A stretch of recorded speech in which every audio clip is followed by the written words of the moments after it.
Parashat Matot,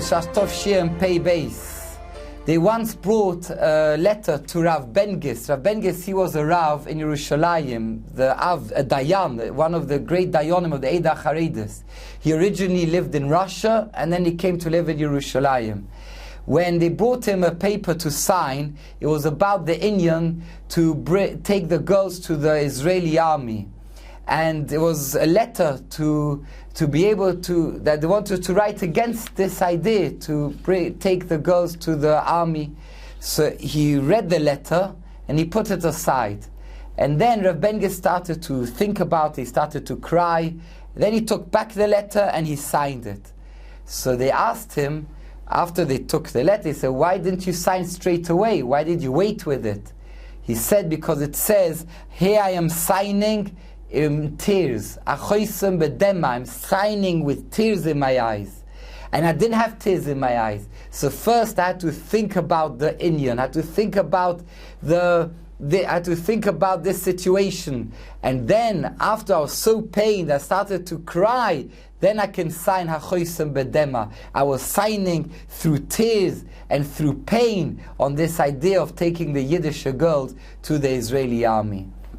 And this is the idea of this week's Parsha, Parashat Matot, that discusses the idea of a person has to, everything he says, everything person writes has to always be emes. Now, imagine there was this person who decided, I'm going to now eat treif. From today, I'm not eating kosher anymore. I'm done with kosher restaurants. I know a kosher restaurant in Kisaria. I'm traveling there. I'm going to order the main meal, the meat. Finished. No more eating kosher. He comes to the restaurant, he sits down, and he orders a real big steak, and he thinks this is the Velas Treifus. It's not kosher, it wasn't slaughtered, it wasn't slaughtered, and it wasn't salted. It's not a kosher, and I'm going to eat it. And he's eating it, and afterwards, when he comes to pay, he sees a certificate up. And he sees the certificate, says, what's it? It's a kosher restaurant. Says, yes, for the past 6 months, we've turned over the restaurant. It's the best kosher that you have. The best kashrus, badat eidah haredis. So in the end, this man ate a kosher meal. He comes home, but he has a self-conscience. And he's thinking, I went to eat non-kosher, and I was thinking I'm eating non-kosher, and I was happy to eat non-kosher. But in the end, there was a kosher restaurant. Do I have to do tshuva because I thought I ate non-kosher? Just on the thought. So we can bring a proof from this week's parsha. In this week's parsha, Parsha Lamed, Pasuk Yud Gimel, it says, Isho hafeirom v'Hashem yislach lo. Her husband annulled the neder, and Hashem will forgive her. Explains Rashi, it talks about a lady. She decided she wants to become a Nazira, and she was prohibited from drinking wine. She didn't know that her husband vetoed the neder. If every husband has a right to be able to mefer the neder, to break the neder, and he vetoed it in the morning. When he heard about his wife as being a Nazira, he said no way, and he was mefer the neder. She didn't know about that, and she drank wine.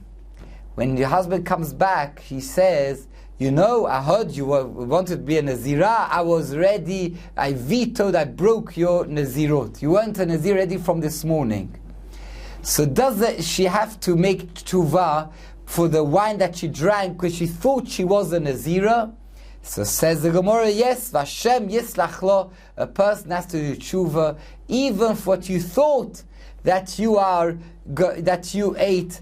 You drank wine when it was prohibited. Like in our story. So this man who went to the restaurant will as well have to do tshuva for what he thought he's eating, and he was planning to eat non-kosher.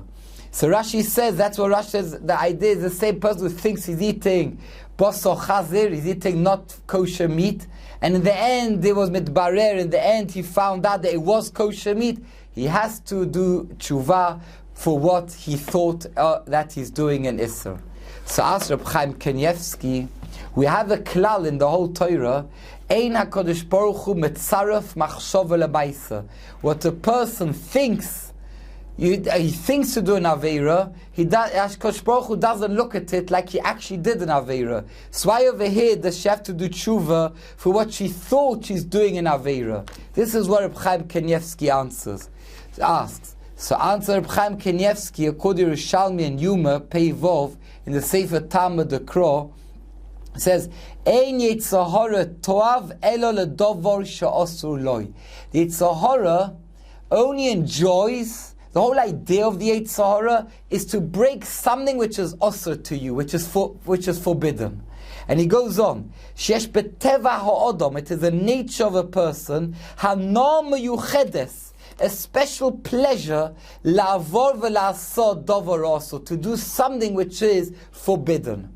It's a special pleasure. For example, they say about Rosh Yeshiva that they once came to him on Kabbalah Shabbos and they said that there's no sweet drinks in the kitchen. They don't have in the yeshiva no Coke, no Fanta, no Sprite. There's no sweet drink. How are they going to look a Shabbos meal without any sweet drinks? So Rosh Yeshiva, between Kabbalah Shabbos and Mariv, he got up by the bima and he said to the Bochrim that when you're going to go down to the dining room, there will be cold water on each table. But we do not allow any boys to drink from the water.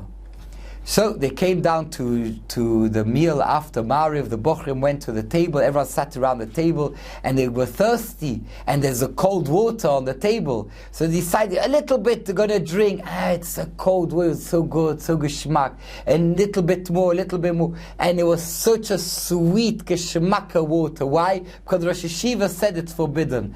Like, that was the idea of Rosh Yeshiva, that they ended up getting sweet water. That's what Shlomo HaMelech says. Mayim genuvim Yim Toku. Stolen water is always very sweet. And this is what Reb Chaim Kanievsky said. Yesh beteva odom hanom yuchedes la'avoy ve'la'ases tov also. So therefore, the Jew that went to this, he thought it's a non-kosher restaurant. He had a special sweetness in that meal, which you don't get in any kosher restaurant. It's a sweetness of rebellion. It's a sweetness of being over the words of Hashem. And that's what you have to do tshuva. When you do a maisa and he was eating and he thought that he's also, so he had a special no, a special pleasure. And this is why he has to do the tshuva. And we see it as well in Eretz Yisrael. There is so much they want that people should work on Shabbos and open shops on Shabbos. In Europe, Sunday, try going to a shop on Sunday. So everyone's closed, everyone respects it. Why in Eretz Yisrael they're fighting? Shabbos is a day you can sit back and relax. You only have one day in Eretz Yisrael to be able, a weekend. And nevertheless, they want it to work on Shabbos, open the shop. It's the same idea, because the minute it becomes a mitzvah, that the Yetzer Hara to rebel. And this is a shoyrush of the Yetzer Hara that we learned. The shoyrush of the Yetzer Hara is that a person should always to be makabel ol malchut shomayim, to be with HaKadosh Baruch Hu, to serve Hashem and do mitzvahs of HaKadosh Baruch Hu. Thank you very much for listening.